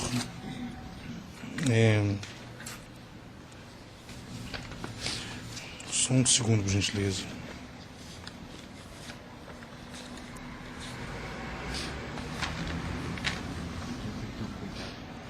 Depoimento da testemunha ouvida a rogo da reclamada Paulo César Diniz Souza, ele comprova que o local onde os veículos da reclamada ficavam guardados estavam a distância de aproximadamente de 30 minutos de caminhada da sede da autoescola. E a reclamada alega que não fornecia vale porque o autor moraria, em tese, próximo à sede da reclamada. Então, ele utilizava de transporte público para poder ir trabalhar e, eventualmente, ele ir no carro dele, para não ter que ir a pé. Então, eu entendo também que é devido o fornecimento de vale transporte, uma vez que esse fornecimento ele é legal, ele não é nem facultativo. A obrigação da empresa fornecer o vale transporte para os seus trabalhadores, e a empresa não comprovou que o fazia, tampouco comprovou que o autor se absteve de receber tal benefício. Então, eu estou pedindo, Vossa Excelência, que, se possível, for rever essa questão do vale transporte e da lavagem dos carros. Caso impossível, que o ilustre revisor e a do terceiro votante divirjam do voto, por gentileza.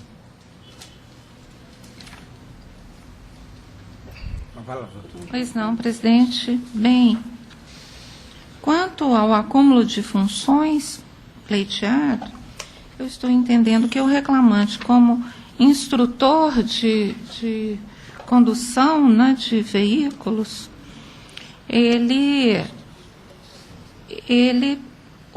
a utilização do veículo era como se fosse um instrumento de trabalho, e esse cuidado de ter que lavar o veículo aos finais de semana, para mim isso se equipara a um cuidado natural com o instrumento de trabalho.